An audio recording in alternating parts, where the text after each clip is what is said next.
Hey guys, today we're going to do a follow-up on the Nexbelt video that we did. Let's check it out.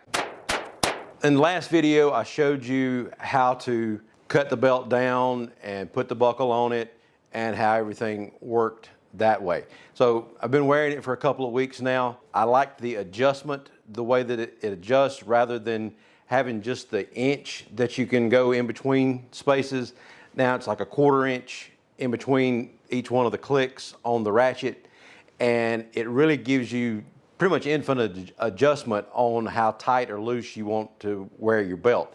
So when you loosen it back up, of course, you remember that it's got the ratchet on the back of the belt here. It's got the web type material on the back of it. And I initially thought that this was a leather on the outside of the belt. It looks more like a carbon fiber type setup. If you're taking your holster out and need to just snug the pants up a little bit, then you can do that. Or if you need to loosen it up to get the holster in, then you've got the ability to do that without having to completely unloosen the belt. You just pull the release lever up and then you can let it out or take it up as much as you want to. And the release works really well. You just push the belt a little bit further in to get the tension off of the ratchet, pull the release lever here on the bottom of the buckle, and then it'll let it out as much as you need to, and then you can just tighten it back up by pushing it around.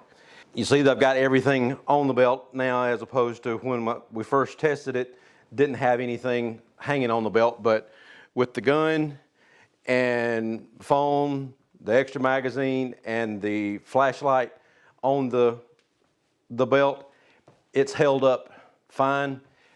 No problem with the belt sagging or anything. And I didn't really expect it to this soon in wearing it. But if it had been just a regular leather belt that's as thin as this one is, then it would have probably started sagging already.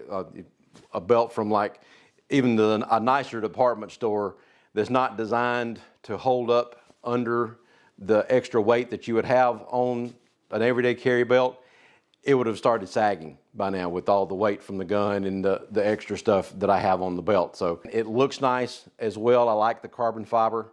And then they also have black leather and then a brown leather. The buckle looks good and it holds up well, and I really don't have any complaints. With it not being quite as thick, then it lets the clip on the phone case close completely. So sometimes it will slip off a little bit if the end of the clip gets pushed a little bit and it gets it out from under the belt, it'll let it slip off. But otherwise, just normal walking and sitting and everything works good.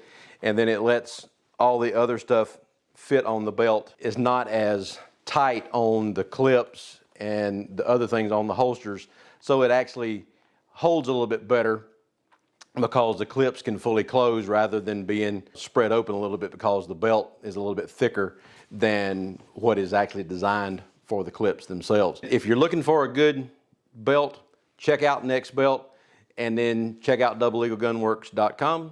Like and subscribe down at the bottom. Hit that notification bell, and we'll talk to you later. Thanks. Bye.